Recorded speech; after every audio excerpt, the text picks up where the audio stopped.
제가 어릴 때 서울의 해방촌이라는 곳에서 살았습니다. 근데 그 해방촌은 뭐 그렇게 잘 사는 것도 아니고, 그리고 뭐 그저 서울에 있는데 언덕 위에 있는 그러한 장소입니다.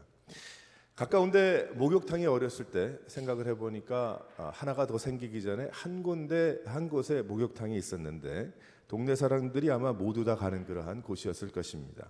옛날이었지만 늘 기억에 남는 것이 하나가 있는데, 토요일 날에는 그 목욕탕을 갔던 그런 기억이 있어요. 토요일 날. 그 이유는 그때는 늘 그 집에서 목욕을 할 수 있는 그러한 때가 아니었기 때문에 뭐 일주일에 한 번이고 이렇게 날 잡아서 가게 됐겠죠. 근데 그것보다 아마 어렸지만은 어렴풋이 그 다음 날이 주일이기 때문에 가지 않았나, 또 그런 생각이 들었어요. 제가 점점 자라면서. 그래서 토요일에 목욕탕에 갔던 기억이 있습니다. 그래서 그리고 그렇게 자라서인지 저희가 청년이 됐을 때에도 토요일이 되면 늘 매일 샤워를 하지만 좀 더 우리 깨끗하게 몸을 닦는 그러한 때가 있었습니다. 다음 날인 주일에 교회에 갈 것을 위해서. 그리고 주일에 교회에 가기 위해서 토요일이 되면 그 다음 날 무슨 옷을 입을까? 뭐 주중에는 그런 생각을 많이 안 하고 살았는데 대학교 때, 청년 때 그 다음 날 무슨 옷을 입을까? 그래서 미국 가서 그 당시 청바지가 굉장히 유행이었습니다. 그래서 지금 유행하는 청바지와 그때는 완전히 판이하게 다른 그러한 때였는데, 청바지가 제가 뭐 하나 두 벌 있었겠죠. 근데 주일날 입는 청바지는 좀 물도 좀 더 빠진 그러한 젊은이들이 즐겨 입는 그런 청바지를, 아마 청바지 데려서 입은 사람은 아마 제가 물어봐도 저밖에 없었던 것 같아요. 그 당시에 청바지도 데려서 입는 줄 알고 미국 와서 이제 잘 데려서 그 다음날 주일날 입을 것을 걸어놓고 그리고 잠을 잤던 그러한 기억이 있습니다. 전도사가 되고 목사가 되어서는 토요일이 제일 중요했어요. 그래서 토요일날 설교 준비를 마무리하기 때문에 그랬습니다. 하지만 그것만이 아니라 토요일을 잘 보내야, 뭐 그건 전도사만의 이야기는 아니지만은 토요일을 잘 보내야 주일날 교회 가서 예배를 인도하고 학생들을 만나고 성도들을 만날 수 있었기 때문입니다. 한참 목회를 하다가 한 번은 그런 생각을 했어요. 그러지 말고 그러면 토요일 날 준비하지 말고 다 준비를 미리 금요일 날 해두고, 토요일 날에는 제가 아이들이 어렸을 때 아이들과 함께 할 시간이 많이 없었습니다. 그래서 토요일 날 그러면 아이들도 학교 가고 남는 시간이 그 시간일 테니까 토요일을 가족을 위해서 보내자, 그렇게 생각을 한 적이 있었어요. 그래서 금요일 날 준비를 다 해놓고 토요일 날 새벽 기도가 끝난 다음에는 아이들을 데리고 밖으로 나가서 뭐 영화도 보고 또 재미난 시간도 가족과 함께 보내는, 그것도 참 유익했는데, 한 가지가 문제가, 그렇게 토요일을 보내고 잠을 자고 주일날 교회를 가니까 뭐 이론적으로는 준비가 다 돼 있으나 제 마음이 준비가 안 돼 있더라고요. 그래서 참 어려웠어요. 그래서 그러면 안 되겠다. 미안하지만 예전처럼 그냥 토요일을 그렇게 보내야 되겠다. 그런 생각을 한 적이 있었습니다. 그래서 그 다음부터는 옛날로 돌아가서 주일을 위한 날로 정하고 준비하게 됐어요. 주일에 교회를 가는 것도 그렇지만은 우리는 늘 준비하며 생활합니다. 지난주에도 제가 설명을 했지만 우리는 영적인 무장과 준비를 게을리할 수 없습니다. 그 이유가 왜 그럴까? 마귀가 틈을 노리기 때문이죠. 그래서 우리는 무장해야 되는 거예요. 제대로 준비하고 살지 않으면 넘어지게 돼 있습니다. 믿음으로 사는 사람의 미래에 어떠한 일이 기다리고 있는지 알지 못하고 산다면, 그 준비를 하지 않고 산다면 우리는 늘 넘어지고 방황하고 깨어질 거예요. 하지만 예수님은 10처녀의 비유를 통해서 준비된 슬기로운 5처녀처럼 살아라 말씀하신 것처럼 우리도 늘 우리의 마음과 중심을 준비하며 생활해야 될 줄 믿습니다. 오늘 말씀은 지난주 말씀의 연결인데, 사도 바울이 루스드라에서 평생 앉아서 생활했던 안진뱅이를 일으키잖아요. 그가 일으킨 것이 아니고 하나님이 일으키신 것이죠. 하나님의 능력이죠. 그리고 바나바와 그 바울을 제우스와 헤르메스 신이 나타났다라고 그들이 생각해서 그들에게 소와 화환을 가지고 와서 제사를 드리려고 할 때에 그들이 무리 속으로 뛰어들어가서 이 사람들 무슨 소리 하고 있냐, 우리는 사람이다, 하나님께서 여러분들에게 복음을 전해서 생명을 주시기 위해서 이 모든 일을 했지 우리가 한 것이 아니다. 그래서 겨우 말렸다라고 그렇게 설명을 하고 있습니다.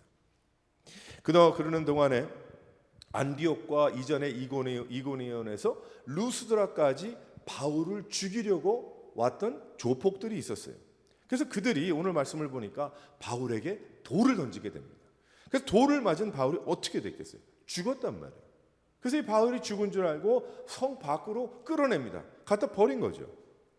그래서 바울은 성 밖으로 끌려서 그를 죽은 시체로 여기고 다 모두 죽은 줄 알았어요. 그 후에 제자들이 바울을 빙 둘러섭니다. 아마 너무나 황당했겠죠. 아마 어쩌면은 바울을 어떻게 장례식을 할 것인가 아마 생각했을 수도 있습니다. 그래서 그들이 쭉 바울 그 주위에 서서 있는데 바로 그때에 하나님께서 바울을 부르신 하나님께서 바울에게 놀라운 기적의 역사를 일으키시죠. 바울이 벌떡 일어나게 됩니다. 할렐루야.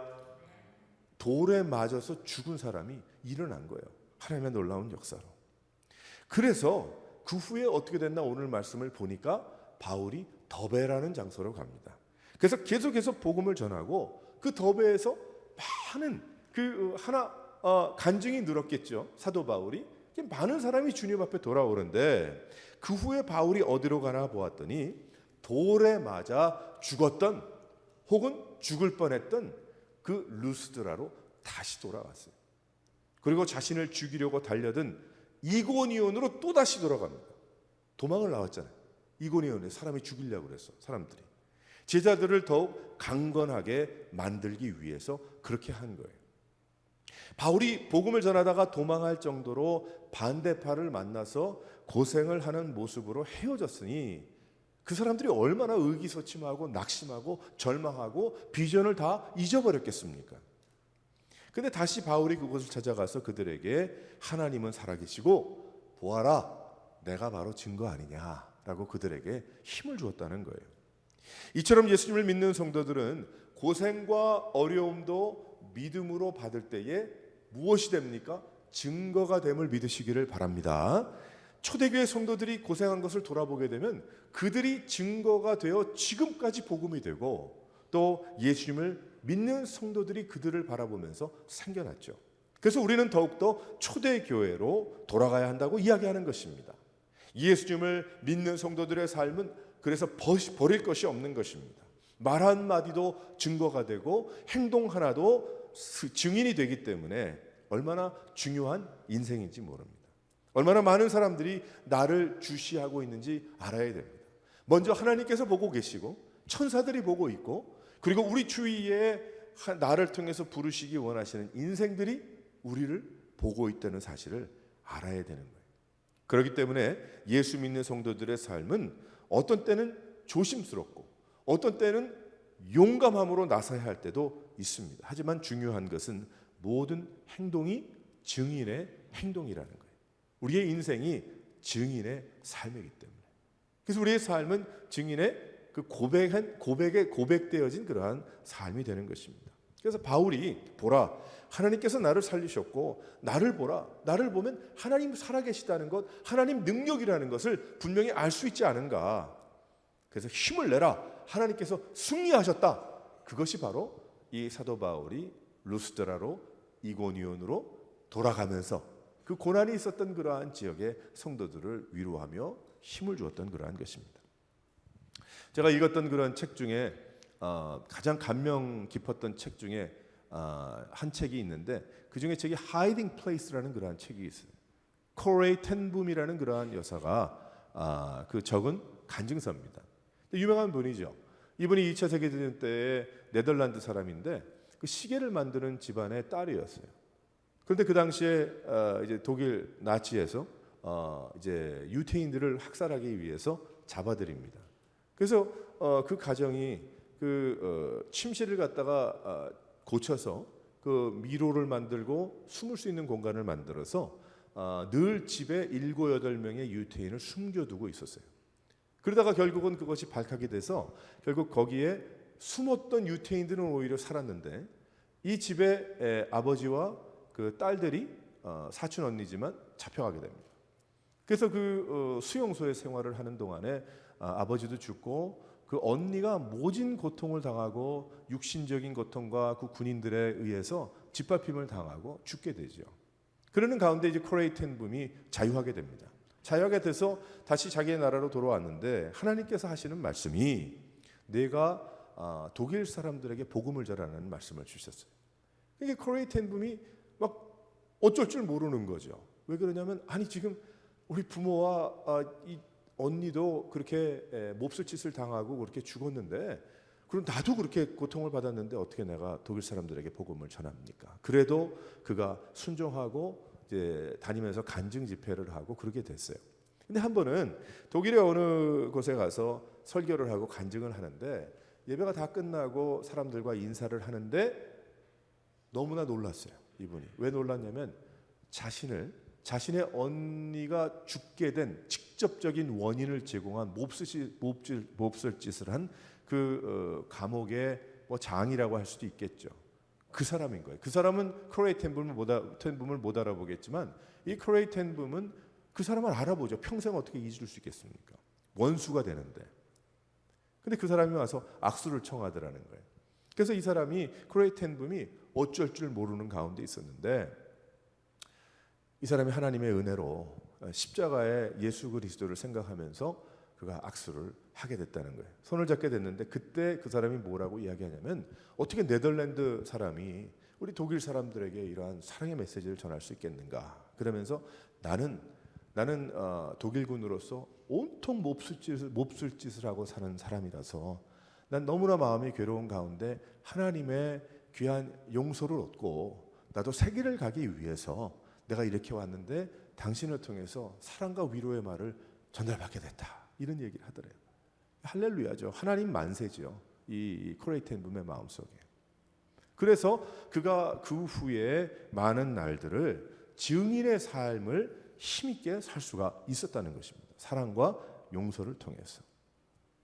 과연 무엇인가? 우리 예수 믿는 성도들의 삶은 증인의 삶인데 바로 이 코레이 텐 붐 여사가 그렇게 증인된 삶을 통해서 오히려 자신들을 박해하고 죽였던 그런 사람을 용서하고 그리스도 안에서 나아갈 수 있었던 것처럼 그래서 그를 통해서 많은 사람이 주님 앞에 돌아올 수 있었던 것처럼 사도 바울은 결국 자신을 돌로 쳐서 죽이려는 그 사람들이 있는 그 장소에 보통 사람이라면 지긋지긋하고 고개를 흔들며 거기는 다른 곳은 몰라도 그곳은 안 가겠다 할 수 있지만은 더베와 루스드라를 거쳐서 이고니온을 거쳐서 성도들을 하나님 말씀을 복음을 전하고 증인된 삶을 그가 온전히 살 수가 있었다는 것입니다.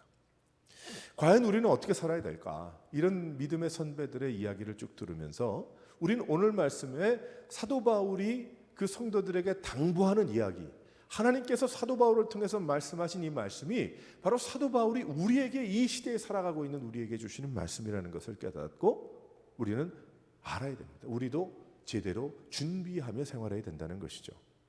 미래에 과연 어떠한 일이 있기에 어떻게 준비하며 살아야 될까? 우리 몇 가지 깨달을 수가 있습니다. 한번 첫 번째로 다 같이 한번 읽어보도록 하겠습니다. 첫 번째로 시작. 첫 번째로 어떻게 되겠는가 보았더니 22절 말씀을 보니까 여기에 제자들의 마음을 굳게 하여 이 믿음에 머물러 있으라 그렇게 이야기했다고 했어요. 믿음에 머물러 있어야 된다. 증인의 삶을 살았던 바울이 했던 첫 번째 권면은 믿음에 머물라. 여기에 영어 성경을 보게 되면 원어 성경도 보게 되면 마음이라는 단어 우리가 잘 알죠. 중요하죠. 굳건히 strength라는 거 굉장히 중요한 이야기고요. 또 믿음 faith라는 것도 중요한 것입니다. 근데 여기에 더 중요한 말씀이 있어요. 무엇인가 하면 머물러라는 말씀입니다. 요 절에서 중요한 말씀 중에 하나가 머물러요. 그건 무슨 뜻인가? 영어의 번역을 보게 되면 continue라는 뜻입니다. 계속해서라는 그러한 뜻입니다. 마음과 영혼과 든든히 믿음 모두 중요한 말이지만은 그 중에 가장 중요한 단어는 오늘 이 말씀의 22절에서는 무엇인가? 머물러 있으라는 거예요. 머물러 있어라. 머무르다. 계속해서. 바울의 제자들이 복음을 듣고 회개하여 믿은 예수 그리스도 그 예수님을 믿어서 드린 예배, 기도, 말씀 묵상, 전도인의 삶을 사는 것을 뜻합니다. 거기에 머물러 있으라는 거예요. 움직이면 안 된다는 거예요. 믿음으로 사는 삶, 하나님을 사랑하는 마음, 교회를 섬기고 성도들과 사랑하고 복음을 전하는 전도인의 삶에 대하여 한치의 양보도 하지 말라는 거예요. 믿음의 양보를 하지 말라는 거예요. 도대체 미래에 어떤 일들이 있기에 이렇게 말합니까? 이 말은 앞에 어떠한 구체적인 미래에 구체적인 일들이 있을 수도 있지만은 믿음으로 사는 우리 모두가 해야 하는 준비임을 믿으시기를 바랍니다. 믿음으로 사는 일에 한치의 양보를 하지 말라는 거죠.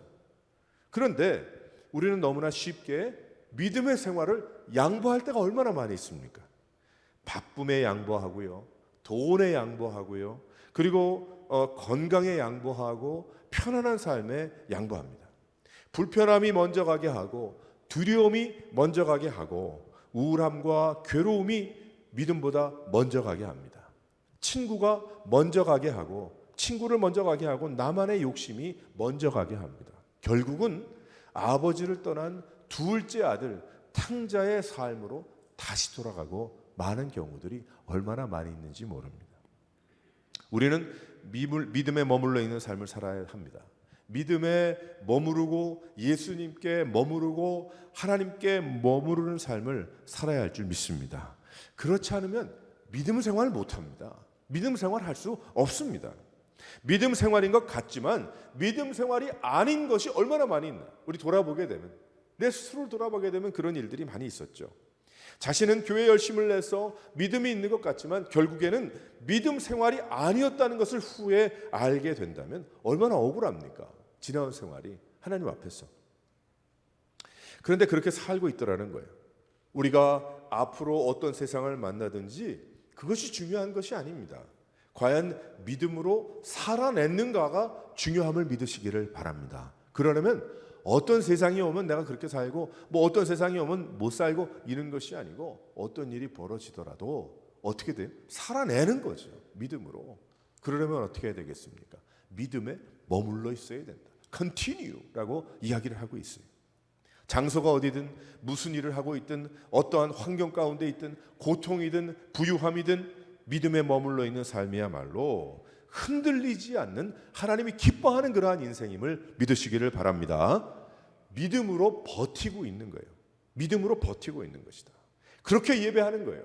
그렇게 찬양하는 거예요. 그렇게 기도하는 것이고 그렇게 말씀을 묵상하고 그렇게 전도하고 그렇게 숨쉬며 사는 것입니다. 버티는 거예요.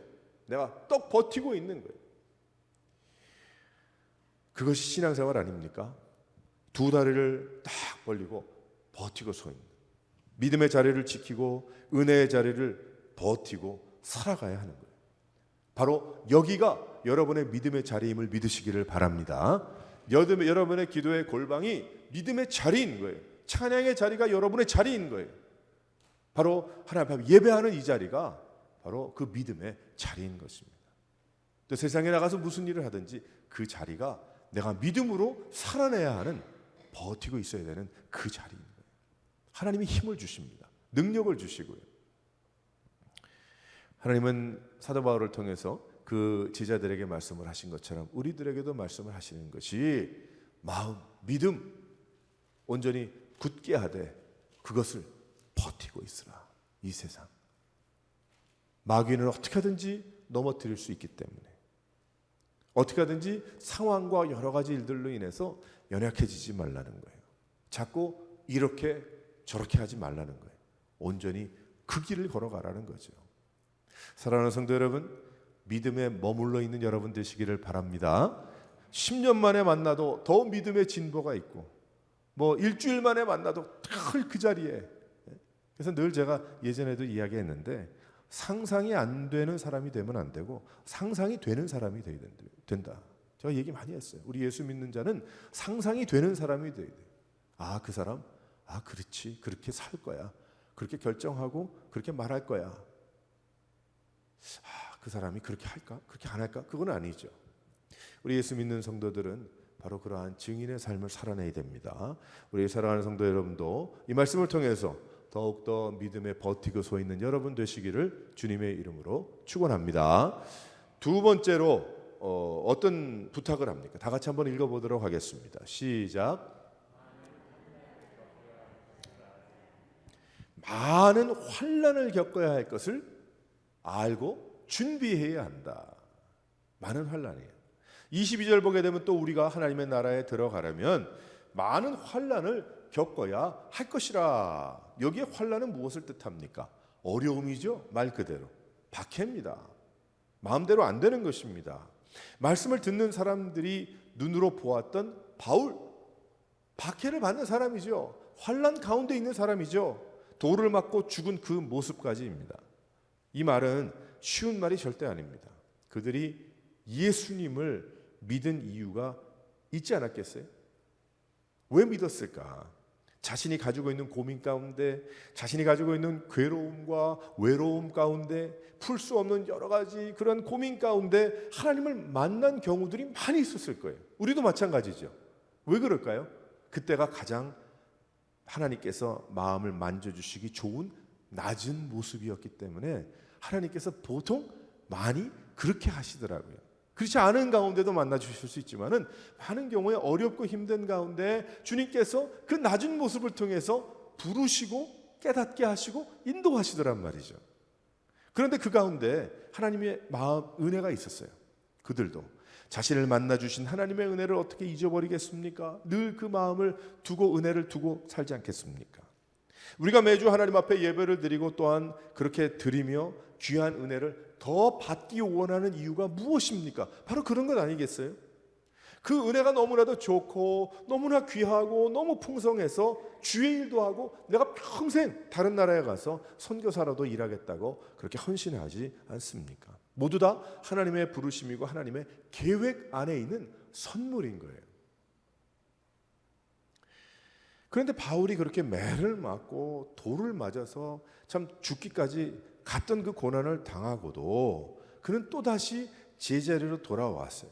자신의 믿음의 자리만을 이야기하는 것이 아니고 바울은 자신이 돌을 던져서 자신을 죽였던 그 사람들이 살고 있는 그 자리로도 돌아갔다는 거예요.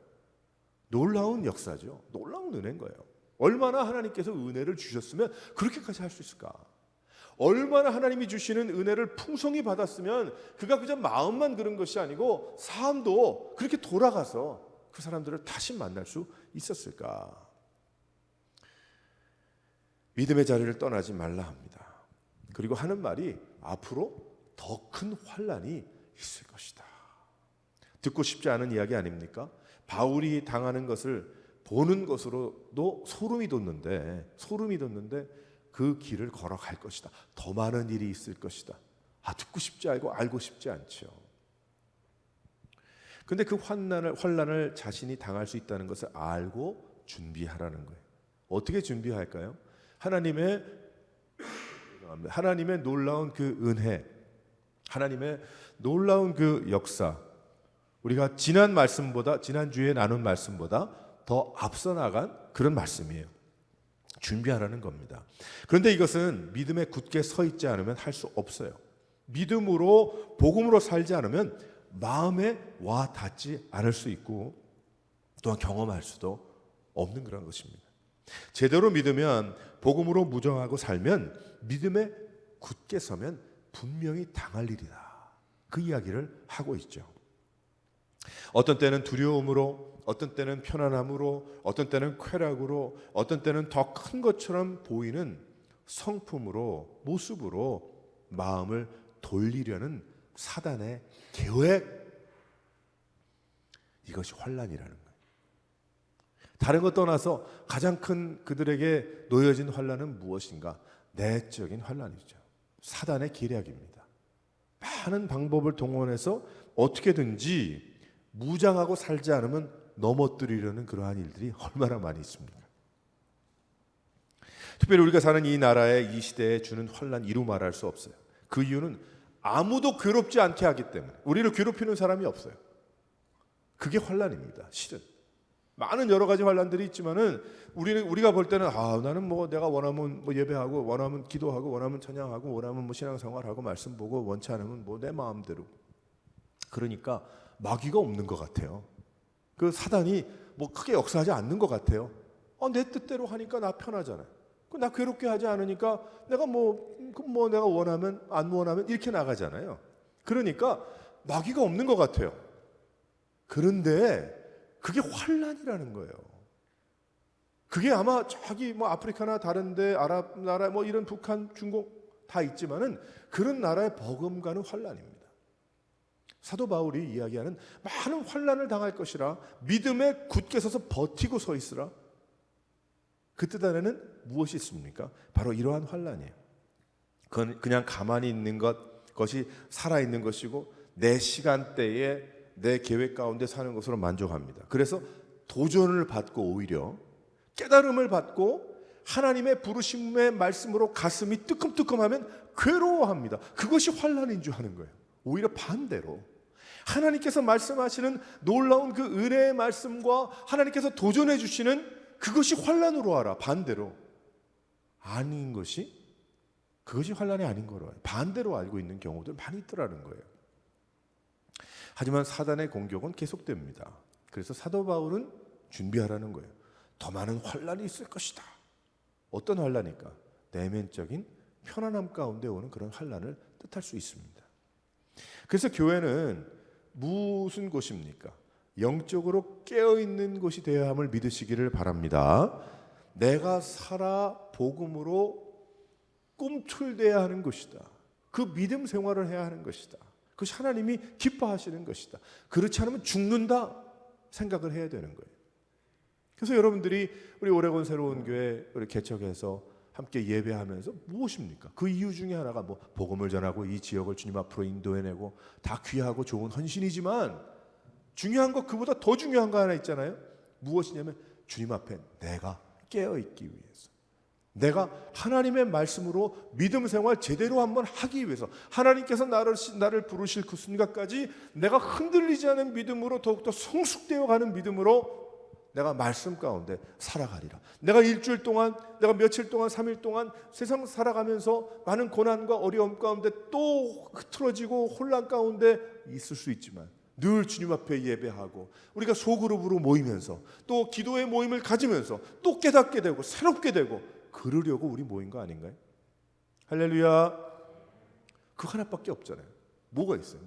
뭐 누가 여기서 표창장 준다고 뭐 세상이 압니까? 뭐 누가 여기에 무슨 직분 준다고 뭐 나를 어디 동사무소 가면 알아주던가요? 뭐 아니죠. 우린 그런 어떤 아무것도 없어요. 아무것도 없고 무엇 때문에? 증인되었기 때문에 믿음에 버티고 서 있기 위해서 내가 주님 앞에 나오고 주님을 바라보는 것이다. 왜 그럴까? 사단은 어떻게든지 틈을 노리고 내 안에서 환난 가운데 넘어지도록 하기 위해서. 근데 우리에게는 뭐 각자 나라와 상황의 문화에 따라 다르게 됐지만 우리에게는 편안함인 것 같아요. 평화로움, 위장된 평화. 근데 나중에 알고 보니까 믿음에 넘어지게 하는 거예요. 꿈틀대어야 합니다. 또한 외부로 오는 환난도 얼마나 많이 있어요. 얼마나 많이 있겠습니까? 우리 그저께 어떤 일이 벌어졌냐면 프랑스의 시내 한복판에서 어떤 선생님이 목이 잘렸습니다. 참 끔찍한 일이죠. 참수를 당했어요. 그게 왜 그랬나 봤더니 그 선생님이 이제 뭐 어떤 사람인지 모르겠지만은 그 이슬람 종교를 아마 그림으로 재미있게 뭐 표현을 했나 봐. 근데 그것을 좋지 않게 보았나 봐요. 그쪽에 회교도들이 많잖아요. 그래서 어느 부모가 그것을 갖다가 자기의 뭐 어디에다 올렸대. 인터넷에 올려가지고 학교와 그 선생님 이름까지 올렸어요. 그래서 18살 난 회교도가 그 시내 한복판에서 그 목사님의 그 교사의 목을 갖다 친 거예요. 난리가 났어요. 그 대통령까지 그 장소에 가서 이게 도대체 뭐냐. 그러다 보니까 이 이슬람 종교라는 우리가 선교제 돕고도 있지만은 그 이슬람이라는 종교가 무엇이냐면 두려움입니다. 마귀가 두려움을 줘요. 두렵잖아요. 그 사람들 뭐 얘기 들어보게 되면 두렵잖아요. 두려워서 못하게. 또 그 다음에 거짓, 두려움, 신비주의, 또 자신들이 만들어 놓은 코란이라는 율법, 뭐 여러 가지 많잖아요. 코란에 여자를 어떻게 하라, 또 그리고 다 죽이라, 뭐 얘기 많이 있잖아요. 그래서 그 두려움 때문에 많은 선교사님들도 또 선교 단체들도 이슬람 국가에 들어가는 것을 원치 않고 할 수도 없고 또 여러 가지 그런 문제들이 좀 있지 않습니까? 외부에서 돌이 날아오는 것을 막을 수 있지만은 외부의 공격으로 내 안에 믿음의 흔들림이 생긴다. 엄청난 문제죠. 엄청난 문제. 그래서 우리는 이러한 환경 가운데 우리가 지금 살아가고 있는데 아마 역사의 마지막이겠죠. 이제 주님 곧 오시겠죠. 어떻게 살아야 될까? 많은 환난이 있을 것이다. 그러니까 깊이 생각해 봐야 됩니다. 뭐 나는 아직 환난이 없고 난 뭐 이만큼 해놨고 이만큼 가고 있으니까 뭐 내가 뭐 세상이 어떻게 되더라도 뭐 어떻게, 그것이 아니고 편안함이 환난이 될 수 있겠구나. 게으름이 환난이 될 수 있겠구나. 많고 큰 것이 환난이 될 수 있겠구나. 깊이 있게 생각을 해야 됩니다. 바울은 어쩌면 환난이 올지 모른다는 것이 아니라 분명히 온다. 많이 겪어야 될 것이다. 누가? 예수님을 제대로 믿는 성도들과 제자들에게. 당연한 거예요. 그러나 예수님을 믿는 우리는 코로나 바이러스로, 여러분들 다 경험했지만은 제가 코로나 바이러스 처음 생길 때에 뭐 그렇게까지 뭐 될까? 그 뭐 물품 사는 것이 가장 늦었어요. 제가 휴지가 없는 거야. 휴지가. 네? 휴지가 없어가지고 갔더니 휴지가 동이 났어. 휴지가. 야, 이거 어떻게 하면 좋을까? 손 세정대를 살라 그러는데 살 수가 없어. 예전에는 그 당시에 뭐 1불 99전 뭐 3불도 안 하던 것이 20불 25불 그것도 없어요. 없는 거예요. 다 사가지고 왔어. 준비가 있어야 됩니다. 그렇게 준비했잖아요.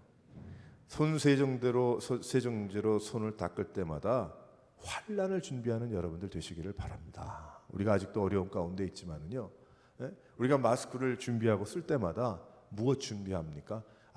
많은 환난이 있겠구나. 준비하는 거예요. 왜? 주님 앞에. 그러니까 건강도 준비하잖아요.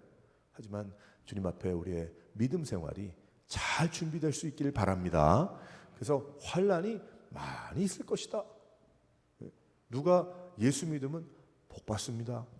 그러면 설명을 더 해야지. 뭐냐면 복 받는 거는 주택복권 맞는 것만 복 받는 게 아니고 고난 가운데 처하는 것도 복입니다. 그것까지 해줘야지. 설명을 잘 해줘야 돼. 그러니까 이게 기복신앙이 돼서 그저 뭐 어디에 가서 뭐 하면 뭐 복채 주고 뭐 하는 것처럼 뭐 거의 다르게 생각들을 안 하고 살다 보니까 그게 믿음 생활인 줄 알아서 실수들도 하고 웃기는 일들도 많이 생기는 거예요. 아니죠. 예수 믿으면 복 받습니다. 근데 뭐예요? 환난 가운데 있는 것도 축복입니다. 힘들지만. 예수 믿어서 더 어려워질 수 있습니다. 있죠. 원치 않지만 마음속에. 근데 나중에 보니까 다 하나님께서 풀어주시고 오히려 큰 축복으로 인도해 주시더라는 겁니다. 사랑하는 성도 여러분, 바로 이 마음 가지고 많은 환난을 겪어야 할 것을 준비할 수 있는 여러 성도들 되시기를 주님의 이름으로 축원합니다. 세 번째로 한번 다 같이 읽어보겠어요. 시작.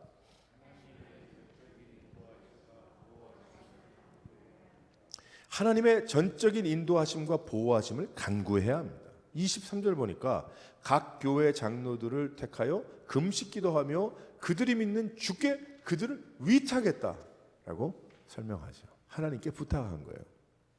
인도하심, 전적인 인도하심과 보호하심을 간구해야 된다. 기도하라는 거예요. 무엇을 기도합니까? 하나님의 전적인 인도와 보호하심이에요. 분명히 하나님께서 그의 자녀들을 인도하실 것은 당연한 것입니다. 하나님의 약속이기 때문입니다. 하지만 기도하라고 합니다. 하나님의 능력을 인정하라는 말씀이고 환난 가운데서도 하나님을 바라보는 것을 잊지 말라는 말씀이에요. 행복할 때도 어려울 때도 금식하고 기도하라는 것입니다. 기도하는 사람이 잘못될 수 없기 때문에, 기도하는 사람이 딴 길로 옆길로 가지 않기 때문에 그래요. 영적인 무장에는 기도가 항상 동반되어야 합니다. 말씀과 기도는 함께 가야 하고 믿음을 지키고 복음을 전하는 일에도 기도가 떨어질 수가 없습니다. 간구하라는 거예요. 어떠한 일이 벌어질지 우리는 모르지만 하나님은 알고 계시기 때문입니다. 우리가 기도할 때에 환난이 없어지도록 기도하는 것이 아닙니다. 하지만 하나님의 뜻이 이루어지도록 기도해야 함을 믿으시기를 바랍니다. 그리고 그 환난이 어떠한 것이든지 그 가운데 이겨서 증인될 수 있도록 주님 도와달라고 기도해야 되는 거예요. 간구해야 되는 거예요. 그러니 기도의 방향과 뜻이 이전에 생각했던 것과는 좀 달라질 수 있습니다. 그것이 성도의 당연한 기도인 것입니다. 우리의 기도가 나에게 필요한 것이 채워지도록, 내가 피하기 원하는 것들을 잘 피해 나갈 수 있는 그 은혜, 아프지 않고 빈곤하지 않고 괴롭지 않고 외롭지 않고, 물론 그렇게 기도하는 것이 당연한 것이지만 신앙생활을 더 하다 보니까 그렇게 기도하는 것이 부끄러워지더라는 거예요. 조금씩 하나님 앞에서 내가 그렇게 기도하죠. 필요하잖아요. 하나님, 나 이런 사업, 이런 직장, 우리 가정 이런 건강 필요합니다. 하나님 도와주세요. 내가 어려운 길을 걸지 않도록, 외롭지 않도록 하나님 도와주세요. 그런데 한참 그렇게 부르짖고 울부짖고 기도하다 보니까 나중에 조금 부끄러워지더라는 거예요. 가만 생각을 해보니까 하나님께서 나 아시는데, 하나님께서 더 좋은 곳으로 채워주실 텐데, 하나님의 약속인데, 하지만 끝에는 그래서 어떻게 돼요? 믿음으로 기도하는 기도는 끝에는 하나님의 뜻을 간구하게 됨을 믿으시기를 바랍니다. 다 기도하죠. 안타까운 마음으로 기도해야죠. 주님께서 눈물도 주시고 마음도 어루만져 주시고 회복하시고 위로하시고 다 하시잖아요. 기도하는 가운데. 근데 나중에는 그 간구가 어떻게 되는 간구가 돼야 돼요? 하지만 하나님의 뜻이 이루어지길 원합니다. 하나님의 계획이 무엇입니까? 아마 예레미야가 그래서 40년 동안을 눈물만 흘린 바보 같은 사람이라고 세상이 얘기하겠지만 아마 그가 믿음의 사람이 됐었을 것입니다. 사랑하는 성도 여러분, 하나님의 뜻이 이루어지도록, 하나님께서 영광을 받으시도록, 안타까워서 발버둥 치면서 기도하지만 결국에는 하나님께 항복하고 하나님께 두 손을 올려드릴 수 있는 여러분의 기도의 생활이 되시기를 주님의 이름으로 축원합니다. 그것이 준비인 거예요. 앞으로 삶의 준비. 믿음에 흔들리지 않고 믿음으로 버티고 서 있을 때에 또한 많은 환난이 있을 것이라고 말씀하시는 그것을 무장하며, 그 환난이 꼭 총칼을 들고 와야지 환난이 아니라 너무 편안한 것도 나에게 게으름으로 환난이 될 수 있다는 것을 깨달으면서 내 스스로를 깨어있고 무장하고 다시 한번 무릎 꿇으면서 하나님께 전적으로 매어 달릴 때에 어떻게 될까요? 세상이 어떻게 돌든 어떠한 일이 벌어지고 상황의 변화가 생기더라도 걱정 없는 거예요. 왜 그럴까요? 믿음이 있기 때문에, 하나님 바라보기 때문에 전혀 변화가 없는 거죠. 오늘 제가 컬럼에도 그렇게 썼지만은 가을이 오지 않았습니까? 지금 상황 같으면은 지금 이 코로나 바이러스와 정치적인 이런 거로 생각을 한다면 가을이 중요합니까? 가을도 좀 내년에 오든지 없든지 이렇게 좀 편히 돼야 되지 않겠습니까? 근데 가만 보니까 가을인가? 가을이 왔어요.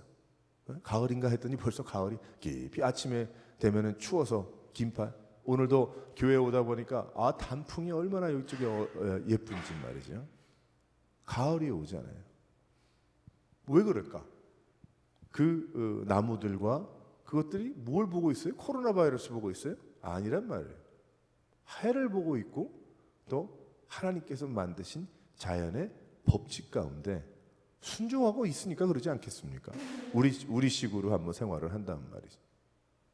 사랑하는 성도 여러분, 믿음에 머물러 있는 여러분 되시기를 바랍니다. 많은 환난이 있지만 걱정하지 마시고 잘 준비하시기 바랍니다. 그리고 주님 앞에 전적으로 매달리면서 주님께만 영광이요. 하나님이 원하시는 그 뜻이 다 이루어지기 원합니다.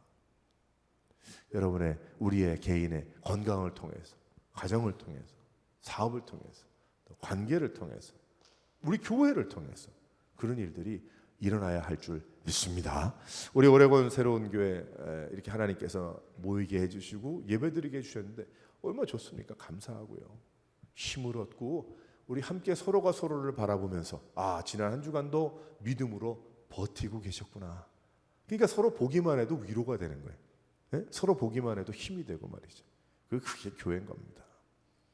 이번 한 주간도 주님 앞에 이 하나님의 놀라운 그 은혜를 깨닫고 믿음을 굽히지 않고 나아갈 수 있는 여러 성도들 되시기를 주님의 이름으로 축원합니다.